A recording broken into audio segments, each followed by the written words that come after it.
नमस्कार दोस्तों, education wire channel में आप सभी मित्रों का स्वागत है, अभिनंदन है। आज ये खबर उन छात्रों के लिए है जो कक्षा 6 में अध्ययनरत हैं या कक्षा 9 में अध्ययनरत हैं और वे छात्र राजकीय एवं राजकीय सहायता प्राप्त जो अशासकीय विद्यालय हैं उनमें अध्ययनरत हैं। प्यारे बच्चों, प्रत्येक वर्ष की भांति इस वर्ष भी जो है वर्ष 2025-26 के लिए मुख्यमंत्री मेधावी छात्र प्रोत्साहन छात्रवृत्ति परीक्षा के लिए जो है आवेदन मांग लिए गए हैं। मैं इस विषय में आपको संपूर्ण जानकारी दूंगा कि कैसे इसको फार्म भरने हैं और अंतिम तिथि क्या है, फार्म कहाँ से मिलेंगे, ठीक है, परीक्षा कब होगी, क्या क्या परीक्षाओं में आएगा, कक्षा 6 के प्रश्न पत्रों में क्या आएगा और कक्षा 9 के प्रश्न पत्रों में क्या आएगा, इस विषय में जो है मैं आपको संपूर्ण जानकारी दूंगा। तो सर्वप्रथम हम देखते हैं कि कक्षा 6 और कक्षा 9 के लिए जो इसकी परीक्षा की जो फार्म भरने की अंतिम तिथि है वो 30 अप्रैल फिलहाल अभी बताई गई है। 30 अप्रैल 2025 तक आप जो है फार्म को ऑफलाइन जो है खंड शिक्षा अधिकारी कार्यालय में जमा करेंगे और फार्म जो उपलब्ध आपको होंगे वो आप scrt.uk.gov.in से भी आप इसको डाउनलोड कर सकते हैं या बहुत जल्दी ये ग्रुपों में प्रसारित हो जाएगा और वहाँ से विद्यालय से उसको डाउनलोड विद्यालय वाले भी हो सकता है इसको उपलब्ध करा दें फार्म आपको।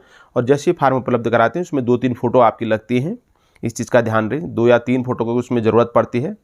और उसके अलावा आप इसको जो है फार्म भरकर विद्यालय के प्रधानाचार्य जी से वेरीफाई कराकर इसको 30 अप्रैल तक आप अपने खंड शिक्षा अधिकारी कार्यालय में जमा करवा दें। पहली बात ये इम्पोर्टेंट है।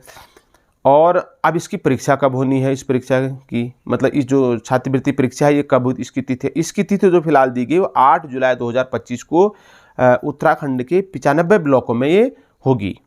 यानी प्रत्येक ब्लॉक में एक स्कूल को निर्धारित किया जाएगा, चयनित किया जाएगा और उसी आधार पर उस विद्यालय में ये परीक्षा होगी।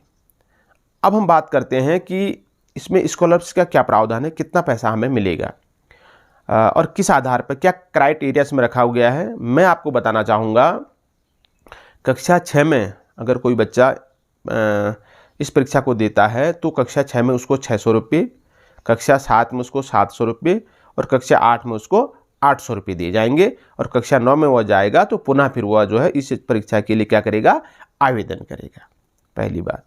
दूसरा, इसमें पेपर कौन कौन से पेपर इसमें 2 होते हैं, एक मैट होता है, एक सेट होता है और दोनों जो है 60-60 नंबर के बहुविकल्पी प्रश्न इसमें आते हैं।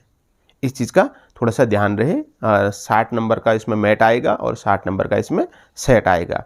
आप इसमें जो पूर्व में जो पेपर हैं उन पेपरों को भी जो है आप इसमें क्या कर सकते हैं, देख सकते हैं कि वास्तव में किस स्तर का इसमें पेपर आता है।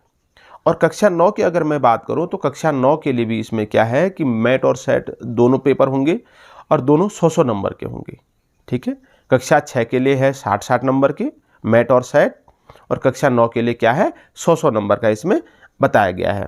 अब चयन कैसा आता है प्यारे बच्चों, चयन का जो क्राइटेरिया है कि प्रत्येक ब्लॉक में कक्षा 6 में जितने भी लोगों ने इसके लिए आवेदन किया है उसका टॉप 10% यानी 10% लोगों को इसमें चयन किया जाएगा प्रत्येक ब्लॉक से। और उसी प्रकार 9 में भी होगा, जितने भी लोगों ने इसके लिए आवेदन किया होगा उन सभी को क्या होगा कि इसमें टॉप 10 से मतलब जो टॉप जितने भी लोगों ने आवेदन किया उनका टॉप 10% जितने भी लोग आएंगे उस कैटेगरी में उससे ऊपर को सबका चयन इसमें हो जाएगा। अच्छा, अगली महत्वपूर्ण बात यह है कि इसमें पिता की कोई वार्षिक आय नहीं देखी जाती है कि पिता की आय क्या है, ये प्रमाण पत्र इसमें नहीं मांगा जाता क्योंकि यह बच्चे की जो उसकी एबिलिटी पर योग्यता है, उसकी क्षमता पर निर्भर परीक्षा है और वो बहुत अच्छा पेपर में करता है तो उसको जो है सरकार के द्वारा क्या है छात्रवृत्ति परीक्षा दी जाती है। प्यारे बच्चों, ये छात्रवृत्ति परीक्षा के लिए आपको जैसे कक्षा 6 में आप गए तो उसके बाद ये नहीं कि आपको 7 में भी देनी है 8 में भी देनी है, ऐसा नहीं है। तो उसका कुछ नॉर्म्स हैं, जैसे कक्षा 6 में आपको 600 रुपये प्रति माह मिलेगी। अब आप 7 में जाते हैं तो कक्षा 6 के कुछ अंक जैसे हो सकता है आपके जो वार्षिक जो आपका रिपोर्ट कार्ड है उसमें 50% से अधिक नंबर हों या जनरल के लिए 60%, ST OBC के लिए 5% की छूट हो, साथ ही साथ आपकी 75% जो है उपस्थित होनी चाहिए। कुछ नॉर्म्स को ध्यान में रखा जाता है, उसके बाद जो है आपकी स्कॉलरशिप को रिन्यूअल कर दिया जाता है कक्षा 8 तक के लिए। तो आपको जो है ये फॉर्म मैंने बोल दिया कि बी ऑफिस से प्राप्त होंगे या scrt की .uk.gov.in पर भी ये प्रसारित हो जाएगा और बहुत जल्दी मैं इसके फार्म को जो है आप इस कमेंट बॉक्स में भी लिंक डाल दूंगा, वहाँ से भी ये फॉर्म आपको उपलब्ध हो जाएंगे। पुनः कक्षा 6 और कक्षा 9 के छात्रों को मेरी तरफ से शुभकामनाएं हैं। जो लोग निर्धन परिवारों से आते हैं या जो माध्यम परिवारों से बिलोंग करते हैं, जिनकी आर्थिक आय थोड़ा सा कमज़ोर है, स्थिति है, तो वो लोग मेहनत करके आराम से इस परीक्षा में सफलता प्राप्त कर सकते हैं और अपनी पढ़ाई का आराम से खर्चा उठा सकते हैं। देखो, वैसे तो राजकीय प्राप्त स्कूलों में जो है कम फीस है और कम किताबें सरकार दे रही है, कपड़े सरकार देती है, भोजन सरकार दे रही है, तो इसलिए बहुत ज़्यादा खर्चे नहीं है। फिर भी आप अपने कंपटीशन की तैयारी करने के लिए, अन्य किसी भी प्रकार की पढ़ाई के खर्चों के लिए इस स्कॉलरशिप का प्रयोग कर सकते हैं। मेरी शुभकामना है। पूर्व में पुनः बता रहा हूँ कि आप तैयारी करने के लिए पूर्व में जो पेपर हो रखा है उसको आप लोग देख लीजिएगा।